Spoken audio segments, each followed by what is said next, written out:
Support for this podcast comes from Goodman. Goodman Manufacturing Company LP produces a complete line of refreshingly affordable air conditioning and heating equipment. All Goodman brand products are designed, engineered, and assembled in the United States. For more information, visit goodmanmfg.com. Welcome to The Successful Contractor, powered by Success Group International, a show for residential contractors about residential contractors. We chronicle business journeys, share insights, and celebrate successes in this wonderful industry. I'm your host, Bob Houchin.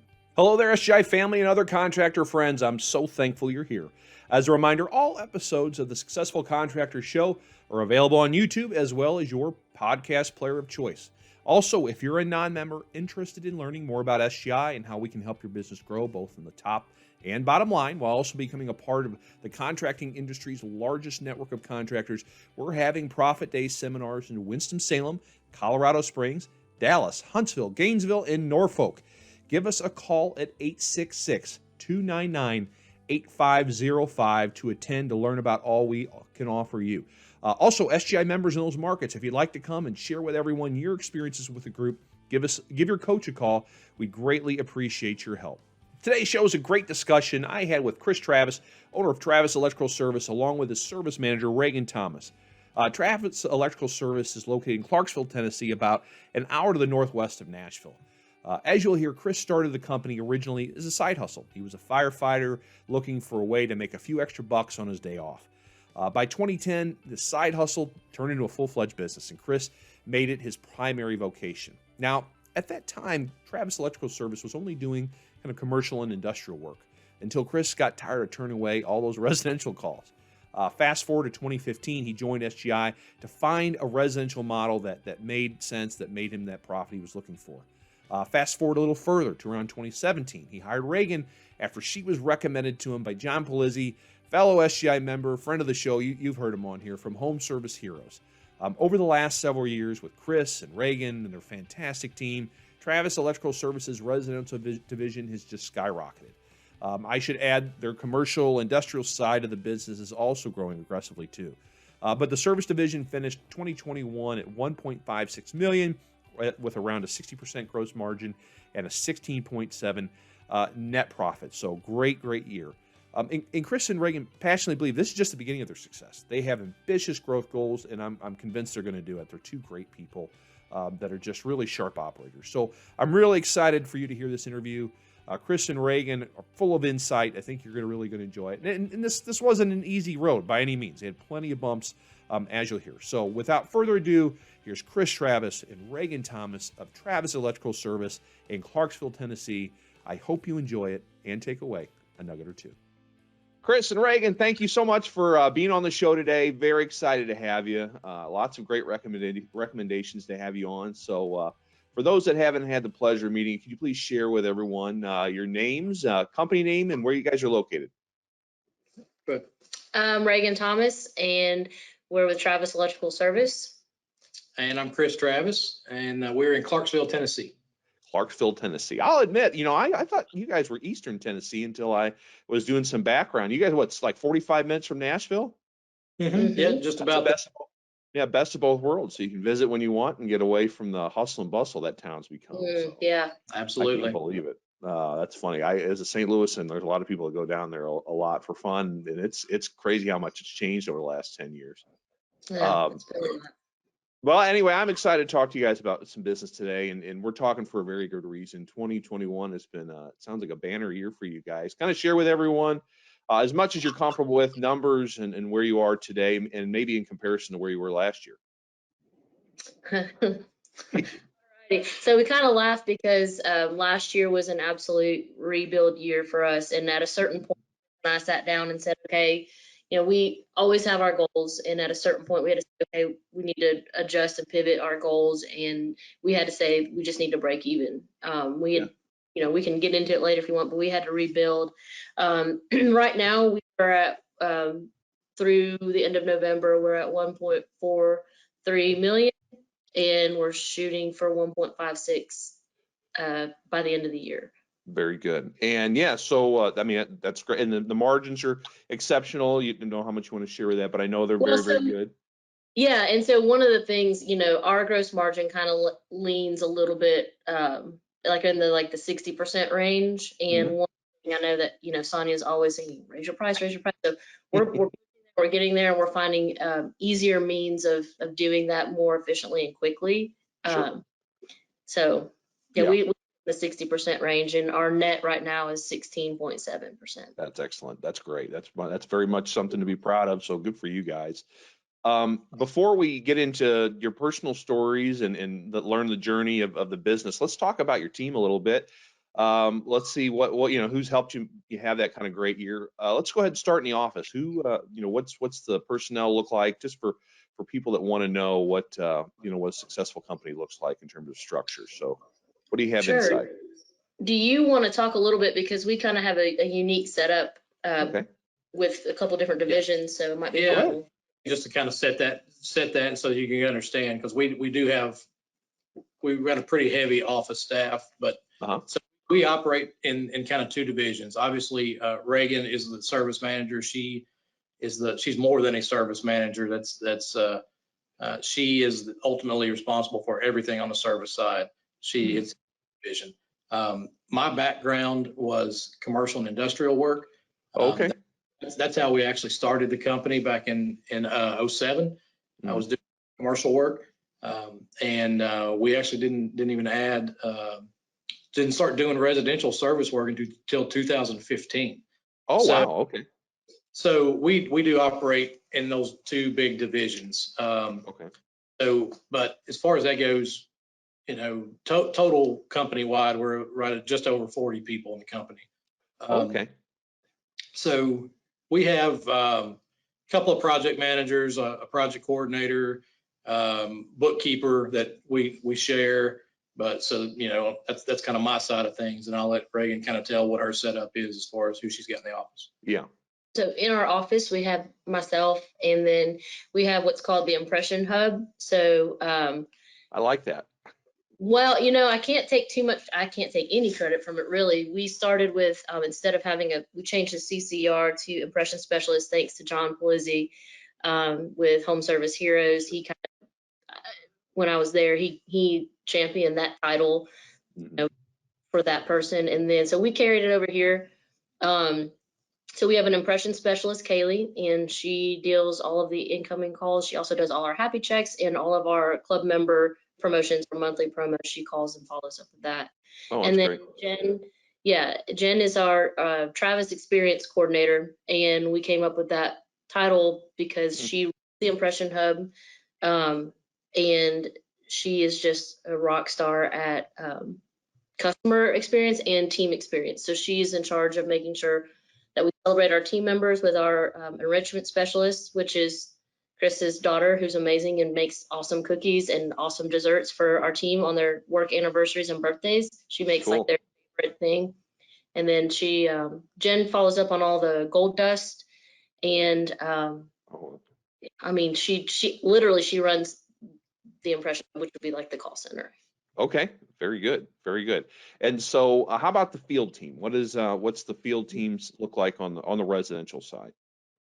So I have a lead tech, and kind of our journey. I needed to put a lead guy in there because I'm not an electrician. I can go and I can sell, and I know enough to sell jobs and do what I need to do in certain cases. But I have a lead, and then I have 4 other service techs. We just brought on our 4th helper, apprentice level. So like Tennessee's different. We don't have like an apprenticeship like deal like a lot of the other states do. Our licensing requirements are pretty lax in Tennessee. Yeah. Everyone here just works under my license. Right. Well, that makes it a little easier.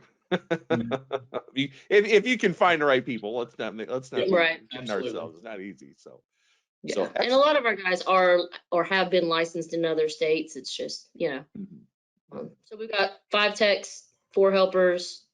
Okay. And we have a 6th tech coming on in January. Excellent. All right, good stuff. That helps set the stage. So I appreciate that. All right. So as you guys know, you listen to the show. I always, before digging into the business more, I love learning people's backgrounds. I think so much can be learned from that. So Chris, let's start with you because you started the business. So let's see, you started in, let's see, how many years ago? 14 years ago. You said 2007. Yep. Okay. So Now what? 2022, I'm sorry. Oh, I'm sorry. Go ahead. I was just going to say we'll be celebrating our 15th anniversary next year. Excellent. Well, congratulations on that. So, Thanks. so what, well, first of all, let's see, before we start with the business and how that started, how did you get into the trade? Let's start there. Like most electricians, Bob, I was born into it. I'm not sure that anybody, I don't know other than, the family business, if anybody ever really actually chooses the trade. No, but so I do have an interesting story because I didn't have any intentions of being in this business. My dad is and was an electrician. My grandfather, my mom's dad was also an industrial electrician. So I say I'm third generation. It wasn't exactly lineal like that, but sure. So I grew up in it. I grew up doing it. When I was as soon as I turned old enough to work a set of tools, I was out in the field with my dad in the summers and anytime I wasn't in school. So sure. Kind of worked, doing that all through college and anytime I was out of school. So yeah. I realized pretty quickly that I didn't want to be out there breaking my back every day, and I thought I'm going to go a different route. I was the first one in my family to go to college. Oh, nice. I actually went to school, believe it or not, as a music major. Really? I thought I was going to be a band director. Interestingly. Oh, wow. Okay. So I'm it's a Nashville influence. I'm only laughing because I thought this whole time he was a drum major, and so I pictured out doing the whole like in fields, and I realized it wasn't that. I had to. Yeah, okay. No headband or okay, yeah. I was a percussion major, not a drum major. Okay. So anyway,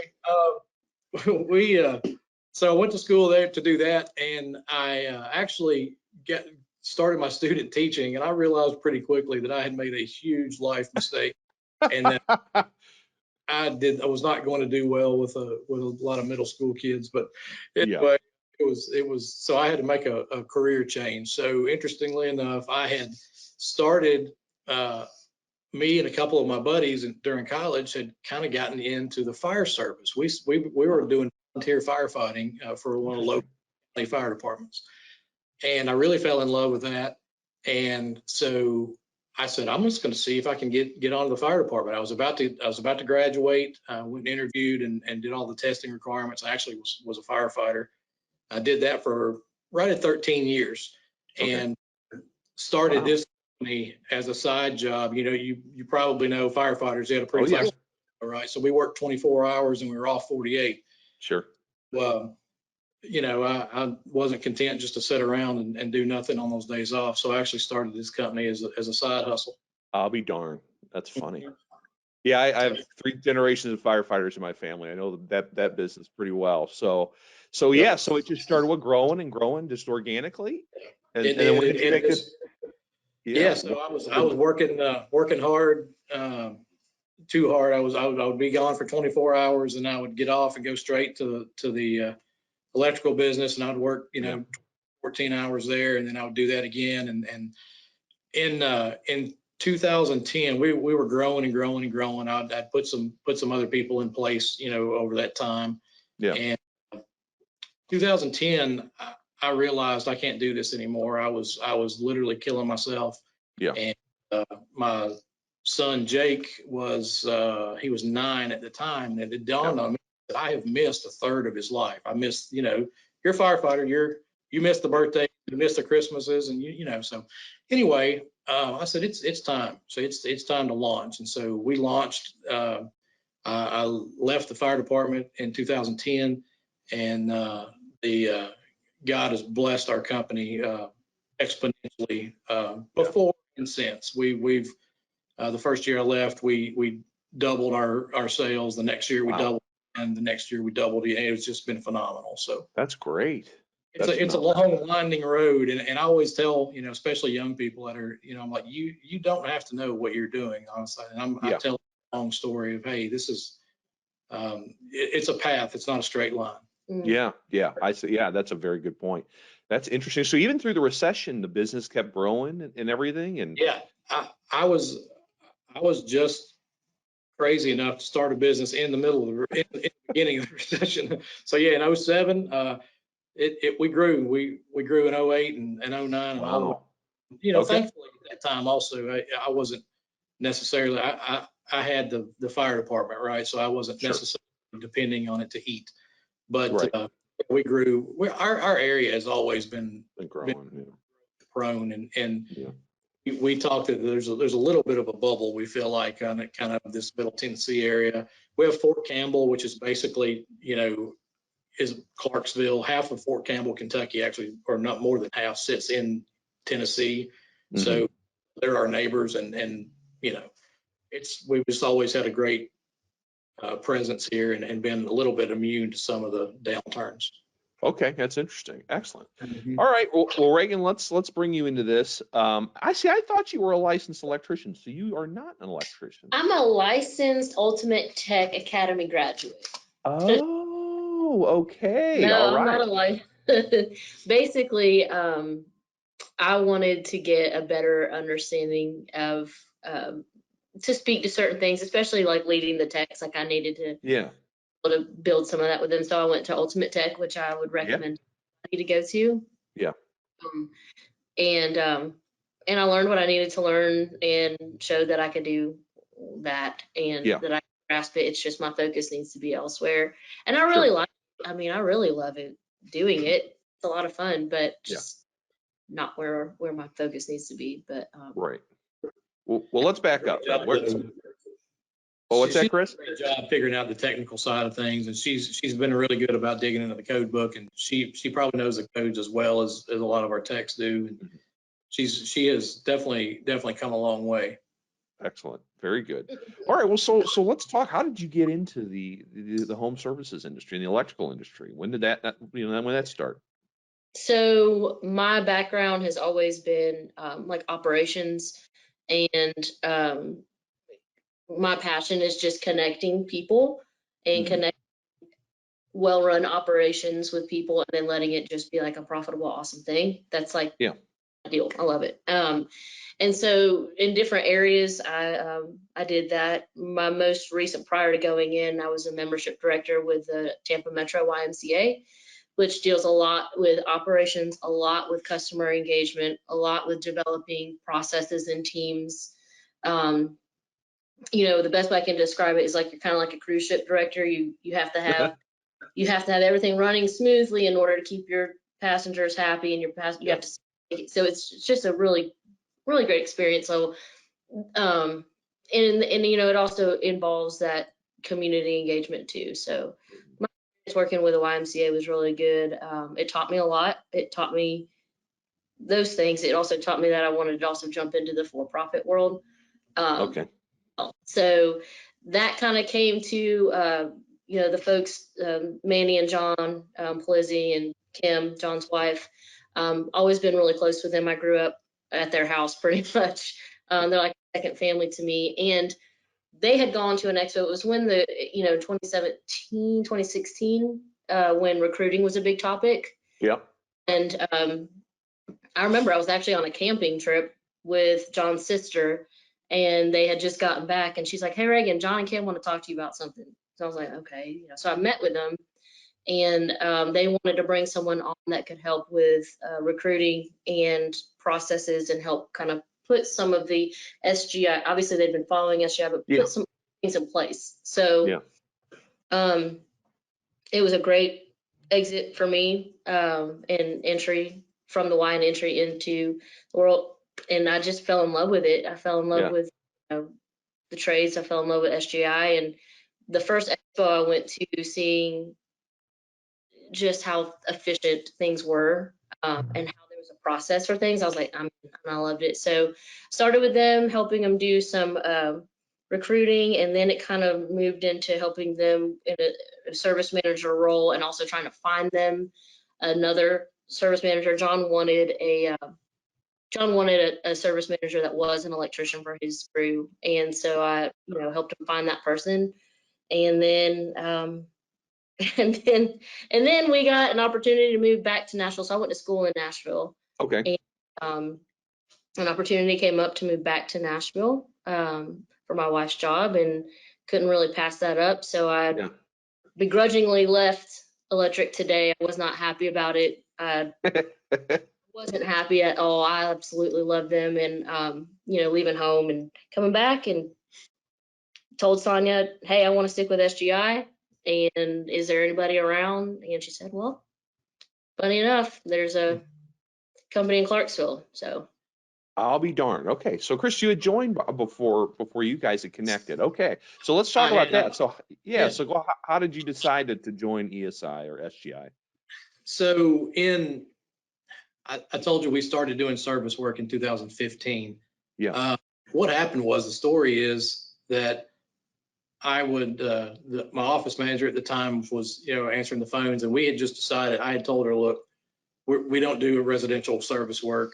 If calls come in, let's just send them to one of the local guys who's, I knew him to be a decent contractor. And I thought, so we'll just send him that way. Yeah. And so one day I heard her take about 3 of those calls, and I said, how often does that happen? And she said, I don't know, maybe 10 or 12 times a week. Oh, I said, wow. we're getting 10 or 12 calls a week, and we're sending them to our not competitors really at the time. Yeah. Because I said, okay, well, it's time for us to change that. So we're going to start doing it. So I actually went and hired that company's lead tech, and It happens, yeah. And he started doing he was to start the service division. Okay. And so it was, he was busy, but we weren't making any money. At the time, I wasn't paying much attention to it, and sure, what it was.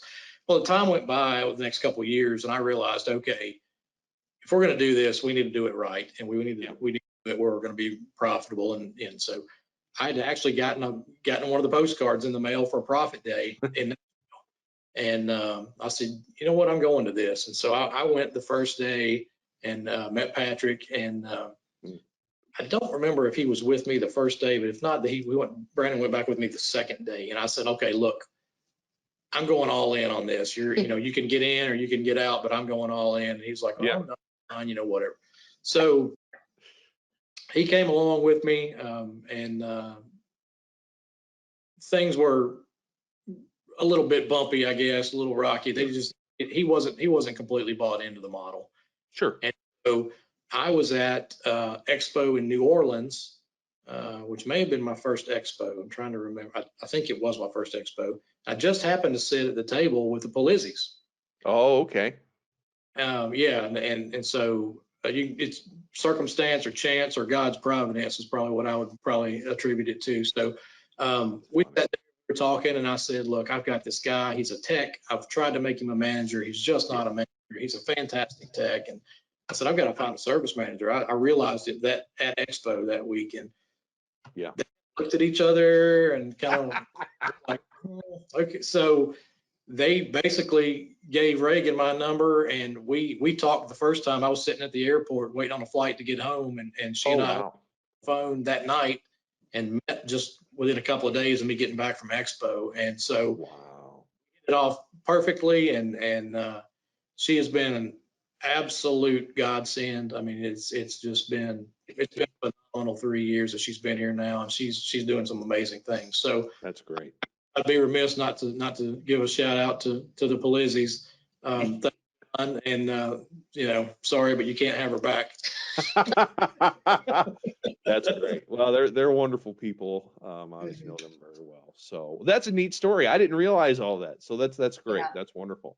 All right. So Reagan, you come in 3 years ago, and you guys you get together, and where did you start? So obviously, you'd been through EP, or you knew the model. So what changes needed to happen in the business that you identified kind of early on? I think first I had to set like expectations. So start measuring the KPIs. So what are our calls being run like? How are we documenting it? So I think they had just started with service line. So how are we documenting calls? How are we following up with things? Yeah. Really just implementing the SGI model when it comes to how we answer phones, how we run our calls, how we follow up with them, all of that. A lot of it too had to do with they're really, setting structures in place. And so we really have started, and SGI has been helpful to put those processes in place. Wow. Company culture has been a big focus for us. Really, one of the hardest parts was trying to expand. So when you have the tech was, like he said, he was a great tech, but he wasn't in it. And I think, me kind of displacing him didn't really set well. We had to kind of, so he, I tried to grow, but when he was kind of there as the look to for other techs, it just didn't sit well. So we had to remove a bad apple, and he kind of removed it for us. He kind of removed it for us because he went and started his own company. And so that was last year. Okay, then. That was at the end of 2019 is when. Okay. So prior to that, we had him. We had another tech that we thought were rock stars. I mean, they generated revenue. Yeah. But the culture piece was missing, and he and I, have come to say, we're going to hire based on character, and we'll teach the rest. So we didn't necessarily start out with that. We hired based on presentation and ability, technical. Yeah. Let me interrupt you real quick. You said the culture piece was missing. What about those individuals would you say what were they missing? Was it they were not, or they were not bought in and caring? I mean, what do you think? A mixture of that. Some of all of that. Our team, I'll say this, our team now is highly focused on everyone succeeding. So there's no egos. We don't I'm very clear in interviews. We don't have egos. We don't have people butting heads. We don't have drama. Every tech supports the other techs, and they help each other out. We know some days we're going to win. Some days we might lose. Overall, now we win. And we celebrate those wins. I think we want to hire people that have a servant heart, and ideally a servant leadership heart, because we want to grow.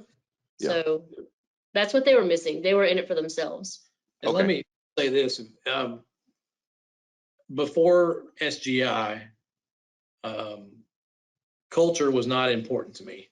I grew up, in the trades and the commercial trades, especially, where it's a rough culture. And I've always had I felt integrity and a way that we wanted to do business. Sure. But I focus on the quality of the people that we're actually hiring. If you could run conduit and pull wire, and I felt like you were a good electrician, I was probably going to put you to work because we needed the people. Sure. So when I joined SGI, it literally was a game changer for me, professionally and personally. I started realizing if I'm going to be the company that we want to be, whether it's doing the residential service work or doing commercial, it doesn't matter what we're doing. We have to hire the right people that are going to be the cultural fit that we want. And so that has been probably one of the biggest eye openers for me, joining SGI is just like, we're absolutely bought in on that on the residential service side, but then even on the commercial and industrial, in every interview we're telling them we're hiring for character. It's not that I don't care about your experience, but I'm far more interested in your character. Right. So that change happened in 2019. Sounds like you really started realizing how much value there is in culture and how that drives the foundation of the business. Right. So being consistent with that, doing the things that they always, the SGI trainings, like if you don't make it part of your culture and you don't make it like this is what we do, then it's viewed as very cheesy or very like, oh, I'm going to sit here and do this.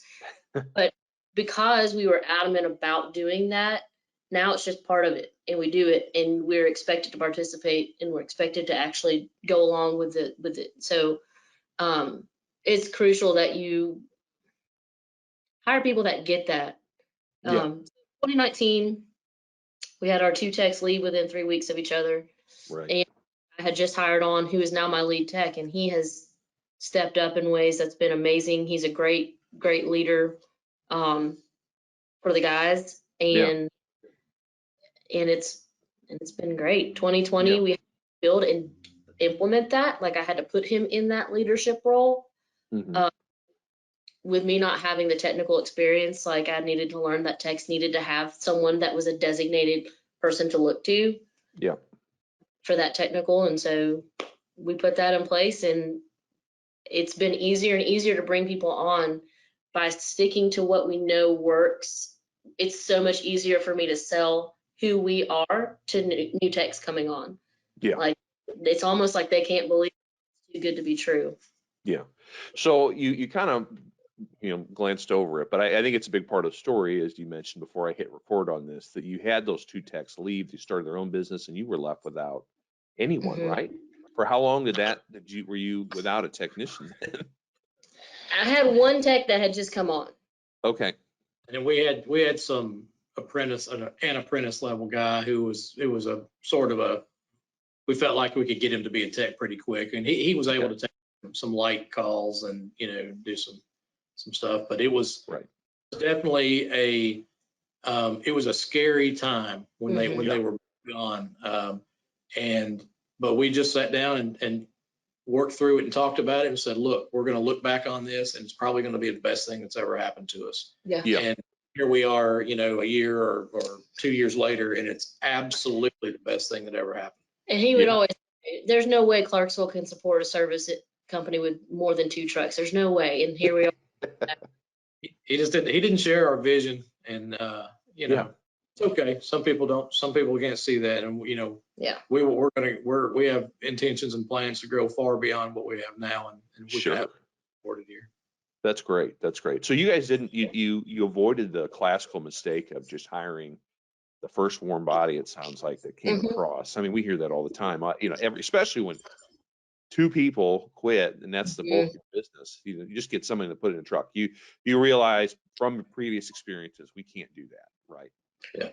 Yeah, the headaches that it will cause later. No.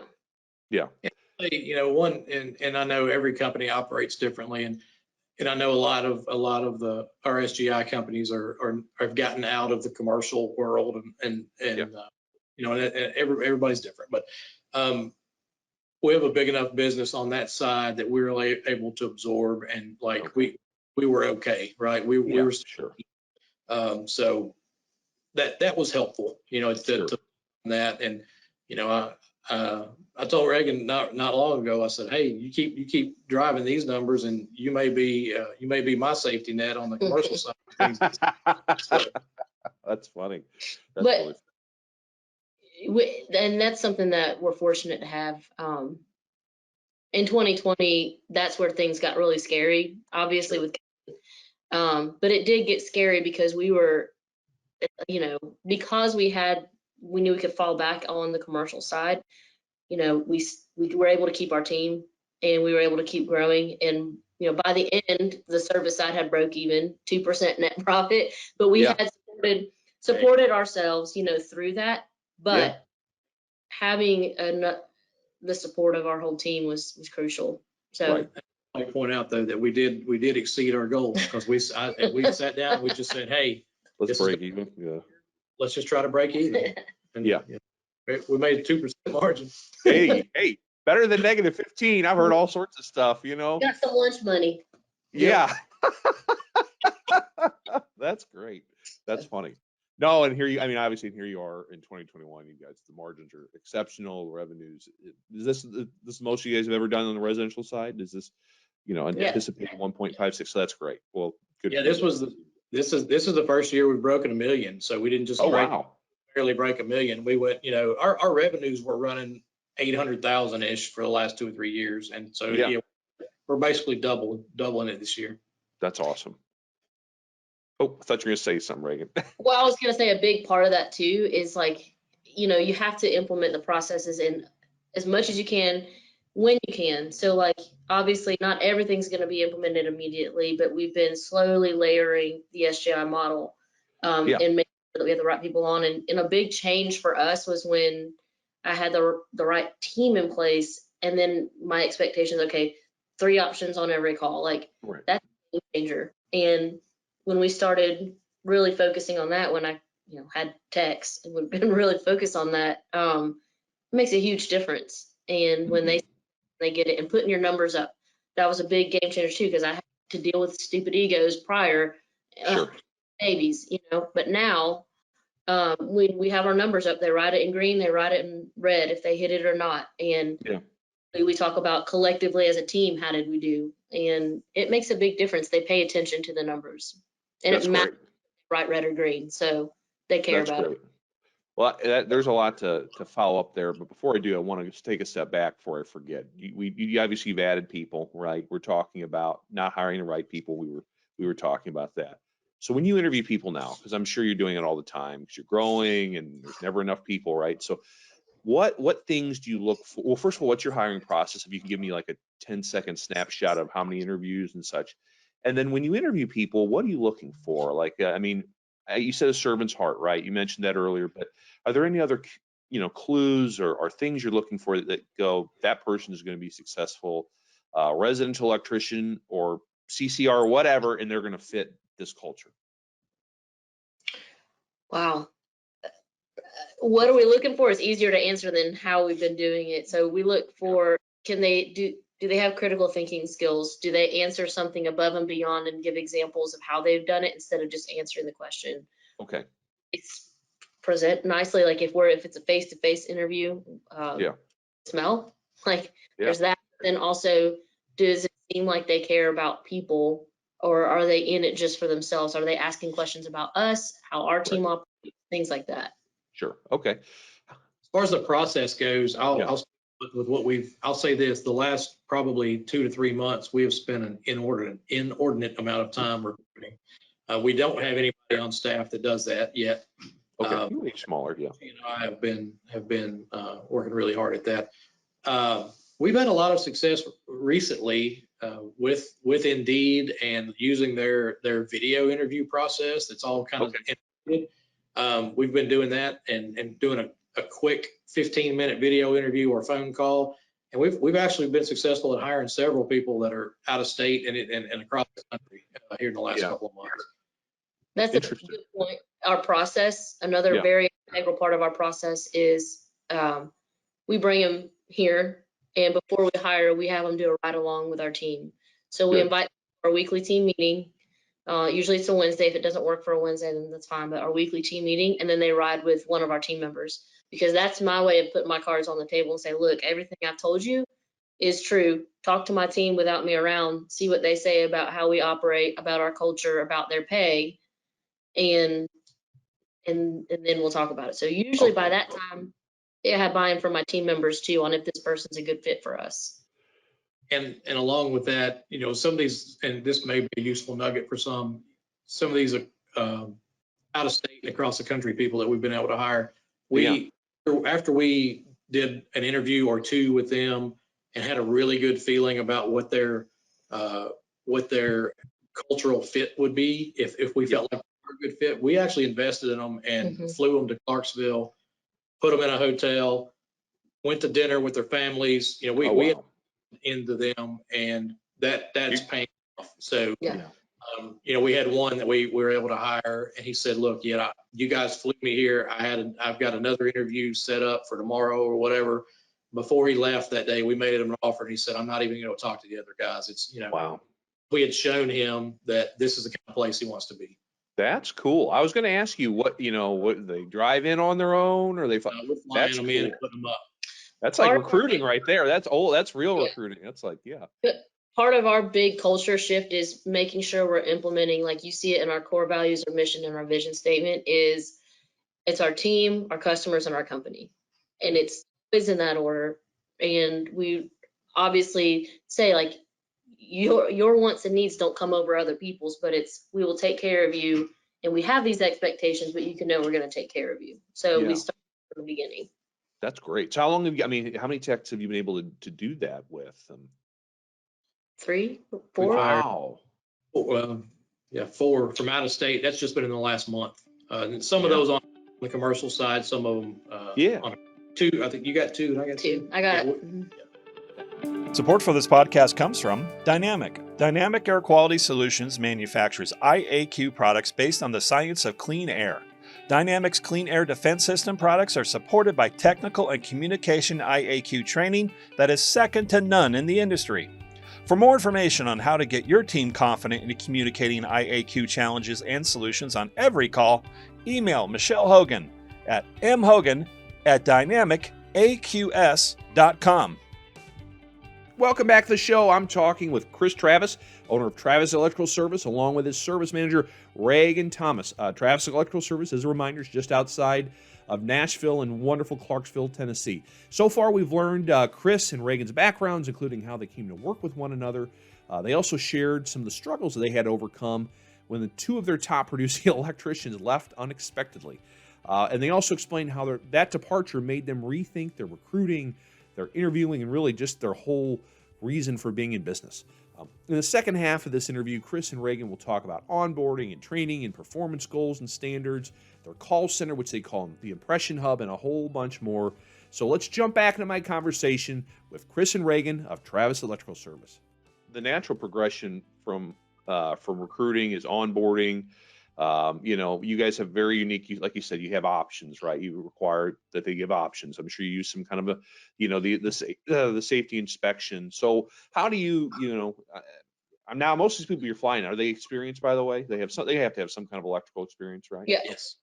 But this process that you expect so that you can deliver this high service, that you can get the dollars that you want. I mean, it's part of the rest. So what's your onboarding like then to get people on board with that? Again, going back to SGI, like you guys provide the PowerPoint, we made it our own. The technician onboarding booklet, we made it our own, just implemented our stuff in there. And what they do is they ride along for a couple of days, and then I take them and I do the onboarding presentation. I have it there. I go over it with them. We watch all the videos for building a successful team. Then we do the 6 steps to service all the the rest of the stuff for the tech. Yeah. And it's funny because now, like, when I say, okay, we're doing your training today, all the guys are like, oh, good luck, because but it sets the baseline so Sure. that and then they'll ride along, and then for the experienced tech, they'll ride along for about 2 to 3 weeks. Uh-huh. If I determine they need to be more, then we will. But then I bring them in and we do scenarios and we do role play training, and I teach their options one-on-one so they can ask their questions. I'm the great customer. I'm the terrible customer. I make them present to me, and then we'll do where they're in their van and I'll ride along with them for about 2 to 3 days as their helper. Yeah. And just as that person to help them out.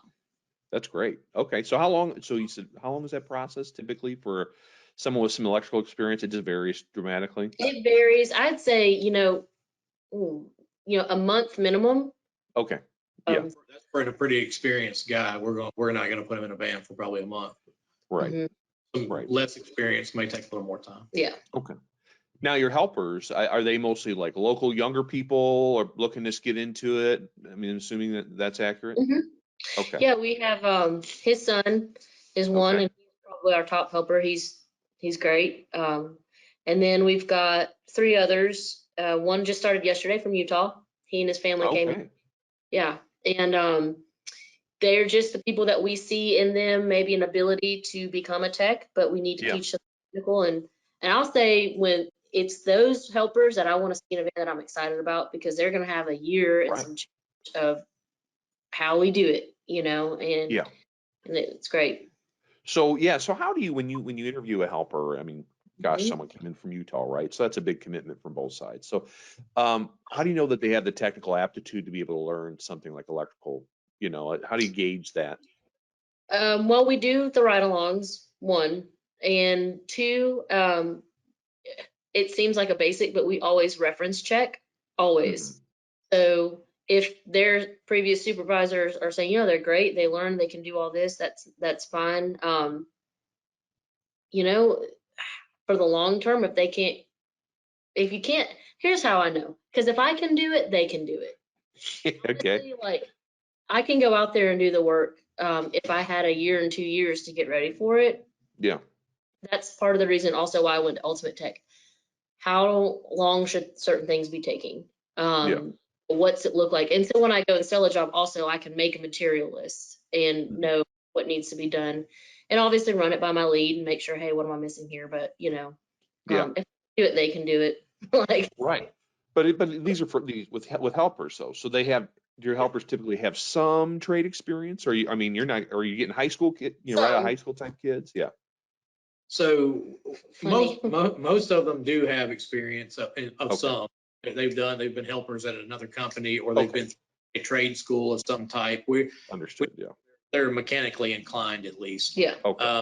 It's funny you mentioned high schoolers, because that's our next plan of action, is that we're going to actively be recruiting, and we've actually got two that are going to be coming and talk with us. One we've already talked with, who's coming on board as soon as he graduates, and then that's going to be a huge focus of ours. Yeah. Yeah. Well, again, you're looking for the right people, right? You hire for the attitude, and then that's just going to be more investing though, for sure. But you know, people do it, and it does work out in the long haul. Okay. Very good. All right. All right. So we covered kind of onboarding. The next, you know, progression is training, the ongoing training. So you said, I heard weekly, what, Wednesday meetings? That's kind of what's typical for you guys? Yeah, so part of what we do, I'll start with Mondays, you know, and if something crazy pops up, do another day, but LA Live is our Monday trainings. Okay. So that training schedule that went out fairly recently, we're just pushing through. So we're doing that on Mondays. Mhm. Wednesdays is our weekly team meeting. So we have everybody come. So Kaylee and Jen from the Impression Hub come, the warehouse coordinator and our delivery parts person that he and I split, they come Okay. to the meeting, all the techs. We talk, I have them present numbers because I'm trying to help develop them. So Great. they talk about their KPIs, they talk about how they won, how they lost. We do breakfast that morning too. And usually that's just a check-in. There's not a training day, that's just a check-in. Yeah. The alternating days, we'll do a technical, and then we always review previous days' calls. So I'll put it up on our screen in our training room, and I just have the techs run through each previous day's calls and say, you know, what did you learn from it? You know, look at their options, look at their, making sure things look right. And that's when they discuss some things that they see that can be helpful. So they kind That's of talk. great. That's great. That's wonderful. And so from training, I was talking, you know, performance and goals, and with your especially your experienced technicians, do you give them certain we expect you to do so much revenue in a week, or so much in a month or a year? Like what you mean? Do you have that set for each technician, or is it just company wide, or how do you approach that? Yeah, so we are completely transparent in how we do things, and don't necessarily expect one person to do more than the other. Our baseline is, if you're running a van, you do 1,500 a day. We have an average ticket of $750 goal, so 7,500 a week. You know, sometimes, and the 80% closing ratio, 25% club membership. But sometimes they're way over. Sometimes they're at 12. Sometimes they're at 15. Sometimes they're higher. There have been times where sometimes they're lower, like at 5,400. And the important thing is that I keep running tabulations of what they're doing year over year, well, month over month. So, but we're very transparent, and like, so if we're ahead of the month, I always have on the board, hey, we got this many working days left in the month, that divided by the number of vans, this is how much money each van has to do. Sometimes it's more than 1,500, sometimes it's less. And it was cool because last month, like, we hit our goal before the end of the month. So I was like, I mean, technically you guys don't have to do anything, but you do have to do it. Like, you know what I mean? They get that, and they appreciate that it's not just heat on high all the time. Sure. It goes back to our culture of, like, when we work long hours, we work long hours, but hey, sometimes you guys can take a breather. Yeah. Are you guys 5 days a week, or you do 7 days a week, or what do you guys do? We're 5 days a week, and we just implemented, Jen, our experience coordinator, just implemented our on-call schedule. So it's a weekly rotation. Okay. It is for emergencies. Yeah. And so we just implemented that. And I firmly believe that with implementing that, because of how hard they see us working to make sure that they have a great place to work, like they received it really well. Yeah. Like Okay. not so There wasn't groaning. they just had questions more than anything. Yeah. Like, so what about this and how does this work? Which were all viable questions, but you know, Jen goes ahead and gets the customer approval ahead of time for the emergency service fee. You know, the tech gets their spiff for going, which is a nice spiff. They get that emergency service fee, they get $100. Okay. They need a helper, they split it with their helper. So we try to incentivize the helpers to also be as involved as possible. Sure. Were you getting a lot of after hours calls? Is that where this decision came from, or? We do get a lot. And you know, the way that we do that is right now, Jen insists on all after hours calls go to her work phone. And she is like vehemently protective of our customer service. So for each after hours call that she books, not emergency, like it counts as an emergency call if they actually book and go after hours. Okay. After hour call, we don't have a call service or on-call service. For every call that she books, she gets $10. Okay. Certain incentive. So like last week she booked 6 on calls, like just after hours. Yeah. And for her, that's great. That's extra money, and that's translates awesome for us. Our average ticket was like $1,100. So yeah, that's great. Yeah, that's very good. Okay, excellent. You know, just to kind of follow up on the service side of things, I was looking at some KPIs that Sonia had shared, and you sell club memberships, and you do, I think, pretty well. I know it's a big challenge in the electrical space. A lot of people struggle with that. So what's been the key to your success in terms of getting those sales? Is it just communicating the value in them and believing in them with your team, or what do you think? For me, I think it's important. We incentivize it. For every club membership that the tech sell, they get $10 cash. Also on Wednesdays, we celebrate $10 cash and $10 for every 5-star review you get. Yeah. So we incentivize that, but I think more so it goes back to the training because it's their tool. I mean, sometimes it's a no-brainer, and other times, we have monthly club promotions. So those club members get, $25 off this or 20, whatever it might be. It's easy for them to sell it to them. Okay. Well, you say that, but a lot of people incentivize and it still doesn't happen. So you guys must be doing something in your training. I mean, do you really talk? Be training. Yeah. Well, and that's the other thing too, is we talk about it. So they have to write how many clubs they get on the board. Yeah. And it's just maybe it's a little bit of healthy competition. Maybe so. Do you build it into your options always? Like, is that a required thing is it in all 3 options, or is it in 2 of the options? Yes. Or what's your approach? Yeah. So how we did it with Service Line, or when we just switched to Service Titan, which we don't even have to go into all of that. But prior to that, we were doing everything like on paper invoices. So the option would be, your best, and then they would have a club price and they'd have a standard price. And the way I think maybe that we sell more, and this isn't necessarily the way SGI wants it, is in that price, we always put the whole year's total. We'll sell an annual membership for a little more expensive than a monthly, but we put it in there. So we tell the customer, like, there's nothing to lose by letting us be your go-to electrician. And we don't tell them that they can cancel after 3 months or anything like that, but we just know that their satisfaction is our number one priority. So there's nothing that we're going to do to try and pull one over on them. We just show them online numbers, and then they talk about how we follow up after with a yearly membership. And I think a lot of it, Bob, comes back to that we got a great team, and I mean they understand, they see the value in it, and they want to win, they want the company to win, they want the customer to win, and I think if you're bought into it and you got a great culture, then it's something you don't necessarily have to beat them over the head with. That's great. That's great. I want to pivot and talk about your, now I'm sorry, your call center you call, what is it again? I want to make sure we have it accurate. Impression Hub. And the Impression Hub. And Jen named that. I don't have any. She did it. I like it though. I like it. So you guys do happy calls after every call. I heard that when we first started, right? That's great. A lot of people don't do that. So, but do you feel like you find little things potentially sometimes that would have otherwise been missed by doing those happy calls? You can kind of I mean, I'm sure you guys do a great job, but when you talk to someone, Yeah. than just saying, them filling out a review online. Yeah.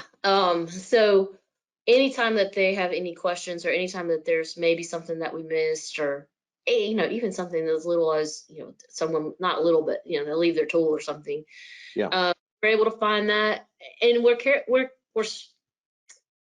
we're intuitive with how we talk to them. We say, you just want to follow up, make sure you receive 5-star service. So we're always implementing. We want to give you 5-star service. So when we send the link, they're more inclined to leave a 5-star review.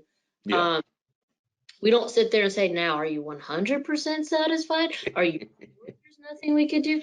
Because then it's like, okay, but yeah, but then, I always say, when there's an unsatisfied customer, it really is our chance to show not only our customers, but our techs, the length to go to provide 5-star and amazing service. And it, in the SGI trainings, they talk about, you should be proud to work where you work, because your company's going to support you. You know that they're going to do right by the customer. So it removes pressure, right? Yeah. So it gives us a chance to really show them that we're not just profit. Yeah. Yeah.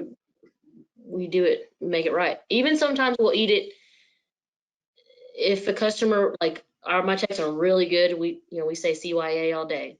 They're really good notes. And even if the customer isn't right, like if somebody insisted on a 220-volt outlet for their microwave, and we're like, no, really, you don't need that, but we do it, and it turns out, obviously, but we went back and we swapped it for them, because why would That's why you price yourself the way you do. Well, we do, and they may think now they trust us to know, okay, like we really listen to us when we say you don't need a 220-volt. Yeah. And now we're going to run the power for their shed, so that's pretty cool. Yeah, I was gonna say, you don't lose that customer, and then you don't get that bad word of mouth stuff that gets out there. That's great. Now, you also said they also do a great job in following up with gold dust. I love that word, and I don't think enough people do that. So what's their process for following up on potentially unsold work, or tickets that weren't completely maximized? There was stuff left. So what's that? How does that work? So there, again, going back to y'all, the gold dust, there's a training on the hub that Missy does that talks about gold dust, and Jen handles that. She implements it. So we have like the happy check was we follow up and ask any questions, Yeah. And then 3 days later, we follow up on any unsold calls, especially like service fee only. Yeah. And then at a week, we call back in, and then at 2 weeks, we send a postcard. So a postcard and just say, hey, we got you here. And then I believe, and I really should know this, but I think at like a month, then we follow back up with a phone call just to. That's great. That's a lot of management though, of following, but I'm sure it's uncovered a lot of revenue over that time.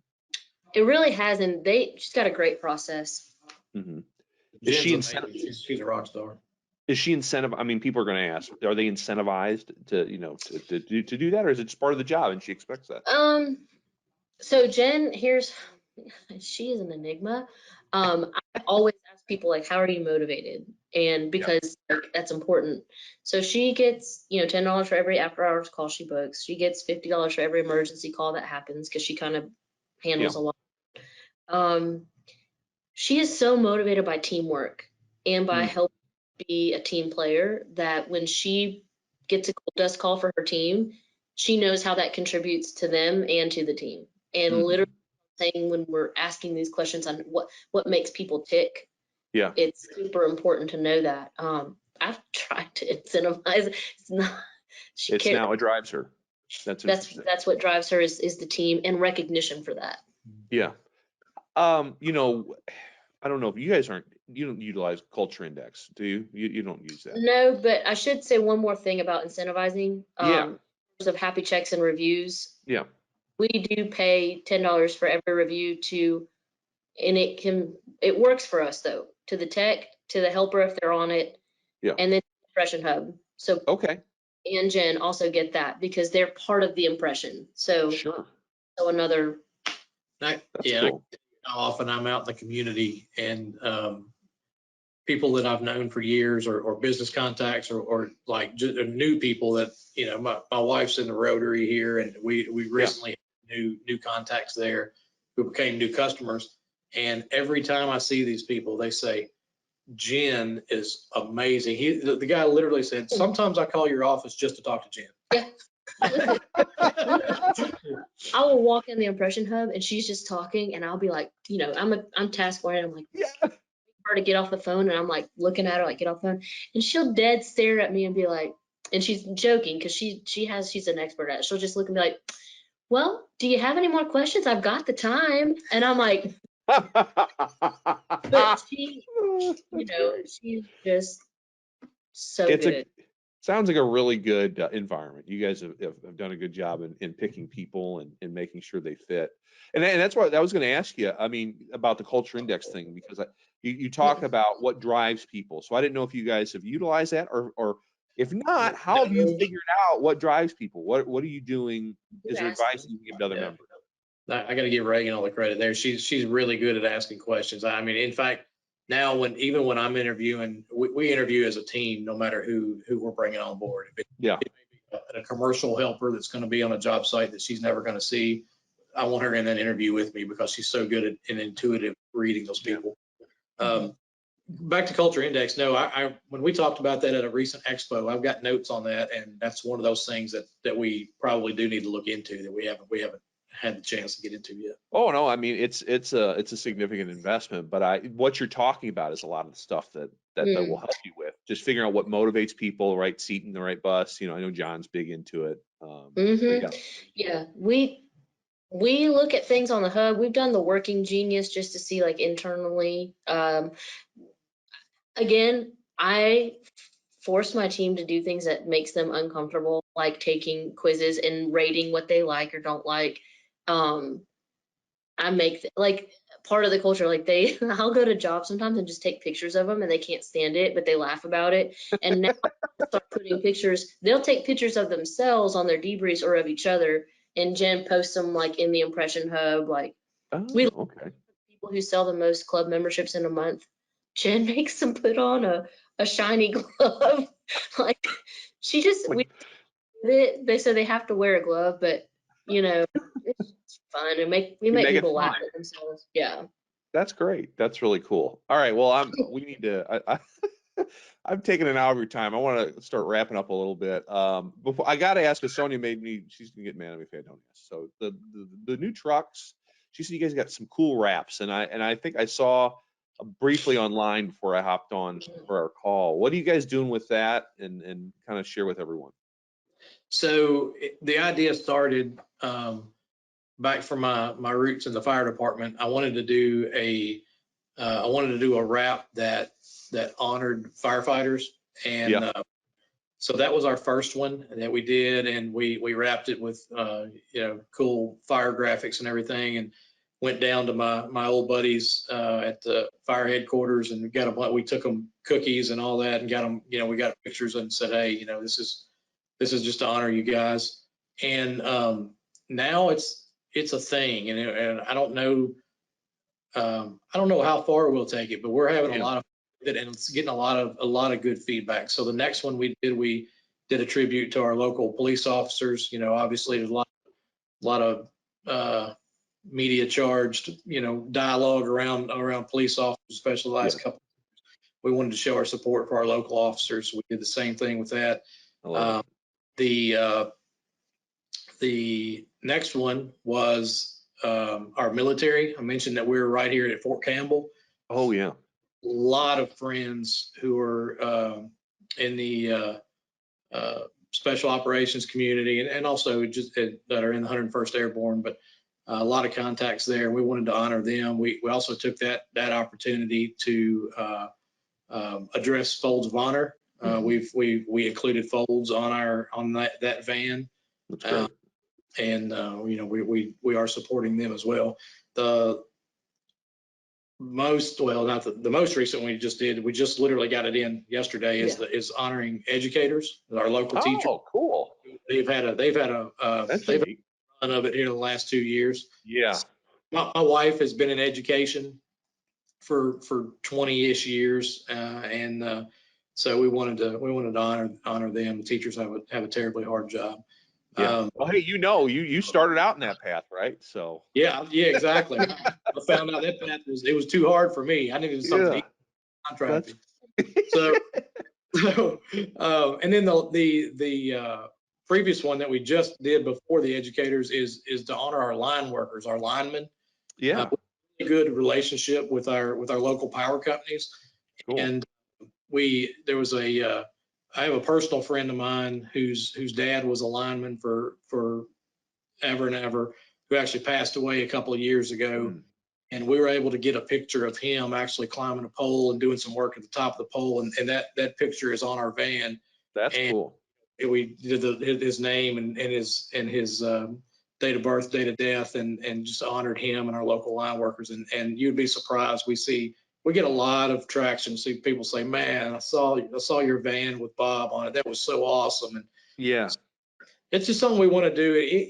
Yes, it is. We do get some perks and some recognition from it, but it's just saying, "Hey, thanks for your service." I love doing that, and we'll probably just continue that. There are plenty to recognize and honor. Yeah, well, it's part of your culture, what you value, and you're putting yourself out there and investing in that by showing that. That's great. I love it. All right, just kind of in wrapping up, what do you guys see as the future of the business over the next 5 or 10 years? What do you have? So funny that you asked. We might happen to have our org chart. So nice. We've been so the SGI Reagan and also our bookkeeper / and she's in progress of being changed over to an administrative manager, Shannon Jones. A lot of SGI folks will know her. She comes to Expo with us when she can. That's the three of us comprise what our leadership team. I've recently wife into that mix. She's probably going to be getting out of education at some point in the near future, and very getting her involved here. But we've been working as a team to lay out our 3 and 5 year goals. We've got our org chart built for as it stands currently, and then a 3-year chart and a 5-year chart. So nice. big plans for us in the next 3 to 5 years. So we need to have a service manager for the electrical side. We want to add HVAC next year. Yeah. So your strategic planning podcast with Ryan and Patty and Brent, that's helpful. Good. We're expanding in both sides. That's great. That's wonderful to hear. Fantastic. All right. And I guess just my last question would be, for those SGI members that maybe are new or are newer and struggling and not sure what to do, any advice, you might give for them to get them moving in the right direction? I'll start and I'll let Reagan get more into the weeds of it probably, but I'll just say, and I always tell people, my background not being residential service work and, just starting this as a division, we're really the new kids on the block. But SGI has been absolutely invaluable. And there's no way we would be here where we are today without that. And I mean, I know, I look at the companies out there, the guys that we look up to that are in those, tens of millions or hundreds of millions or wherever they are. And I know that we're going to get there because of we can follow the same path that they followed. Yeah. It's all laid out there, and it's going to take a lot of hard work. But I'll just tell you, I'm looking at our 5-year chart right here, and our plan in 5 years is between service. We're going to be right at 5 million, and on my side we're going to be about 7 million. So we're looking at a $12 million company in about 5 years. Awesome. And I honestly think it'll happen before that. Yeah. But SGI is worth every penny. It's worth the investment. Honestly, since the day we signed up, I don't even think about the money. I never think, wow, that is that, it's just a no brainer. Yeah. But you've got to implement it. You've got to, you have, and I think it's also important to plan and strategize. I'll tell you, I didn't get, and I know we need to wrap up. I didn't get to Oh, work. your time's more valuable than mine. So I feel bad keeping you. So you take his. No, we're good. I wanted to say that, you know, in that 2019, when we lost those two techs in that short amount of time, Reagan and I sat down during that rebuilding year of 20, and we laid out our goals very strategically and very specifically. We actually created a document that we called Operation Dominate Clarksville, and it's just a document with us. That's great. And we said, where do we want to be? And her goal was, that's awesome, 6 trucks on the road at the end of 2021. Well, wow. I'm saying and at that time we had 2. Yeah. Okay. We added 4 trucks this year. That 6th was that tech was hired in December. Probably won't hit the road till the 1st of January, but I told her we're counting that. That's right. That's right. It was very specific and very strategic, and we said, okay, to get this month we have to do this, and this month we have to do this. Yeah. If you don't take the time to sit and plan, you'll never get there. It doesn't happen automatically. You have to put it on paper and make it happen. I love it. That's good. That's really good stuff. Reagan, what do you have to say? Any general advice? Planning, for sure. Listen to your coach and oh man, be with them. Do the things that I would say may feel uncomfortable in the moment, because you might be working with some like old school techs that, what is this, whatever. You know, do the things that make you feel uncomfortable in the moment, because it'll pan out in the future. So the training, it may seem cheesy, but just do it. Not because it works. Yeah. And one of the things that I want to do is get my guys, like, we want to do trainings here. So talking to Sonia and Brandon about getting them here to do trainings for my techs and inviting other people to come. And that's neat. Yeah. We're at the very end of a renovation in our office, and we just built a new 1,700 square foot training room. Oh, wow. Hopefully we'll be able to show off soon. That's cool. But we fully intend to host some training here. That's fantastic. That's fantastic. That idea of being uncomfortable, is that something you preach to your techs as well? I mean, is that beyond just what you tell yourself? It's okay to be uncomfortable. Do you tell them, hey, it's okay to be uncomfortable? I think, and I've forced them to be, because I've yeah, you don't ask, you force. I like, okay. And it's in a way where it's like friendly and whatever. And I think I've proven to them over time, like, I will do the exact same thing I ask of you to do, or I will show up and bring you what you need to have, or whatever. And I listen to them when they have input and what they need to do a better job on their technical side. But by doing that and supporting them in that sense, it gives me leverage to say, I need you to present it like this, and I need you to be like this, and I need you to smile for a picture, and I need you to take care of this lady in, like, whatever, fluff. Literally, we say, where's your fluff? Like, when they're writing, don't just say run a circuit. I want to know, fluff it up. Terminate the circuit in the panel, run flex or run conduit over here. Make it sound hard, daggum it. Yeah. And I always tell them, like, don't shortcut yourself. And when you do stuff at home, write up invoices for your spouse and let them know what you're worth. Like, come on. Like, it's not an easy job. No, that's great. That's great. That's got to be a first in 20 years I've ever heard, writing up. Oh my gosh, all the time. I'm like, oh, so what'd you do this weekend? Cool. So how much was that? Like, are you keeping a tab? Like, right. You know, and can they collect? That's what I want to know. Yeah. Yeah. Bump them up to know, like, what you do is not an easy job. And I let them poke fun at me for, stuff I do around my house. I'll tell them about it and tell them how long it took me. They get a rise out of it, and whatever. That sounds really neat. Sounds like you guys got a real fun environment at the company. That's neat. We try. We have fun sometimes. Yeah. All right. Just very very last thing. Is there anything I didn't ask you guys about that you feel like you want to mention or bring up before we wrap this up? We've covered a lot. I think we covered a lot. Yeah. No, I don't know. We're just really happy. We love SGI. We really appreciate the opportunity. We appreciate you inviting us to be on. We were honored. Yeah. And Because we're just, like I said, we're kind of the new kids on the block and kind of started in this. But I'll say this: get on a tag call and set a weekly call with your coach. Do that, and that's also a game changer. And that's it. That's a good one. All right. Well, good stuff. All right, Reagan, Chris, thank you so much for all your time today. I know I said 60 minutes, but I couldn't stop. You guys were going. You're doing too good. So, but no, I really, really appreciate it. This was a lot of fun, and I look forward to talking to you guys soon. And have a great rest of your day. All right. Thanks, Bob. See ya. Oh, thank you. Take care. That's Chris Travis and Reagan Thomas of Travis Electrical Service in Clarksville, Tennessee. Thanks for joining us. If you feel like you have a great story worth sharing that would also help other contractors, email me at bhouchin@yoursgi.com. Also, if you enjoyed today's episode, if you're on YouTube, give us a like and subscribe. If you're on your favorite podcast player, leave us a 5-star review.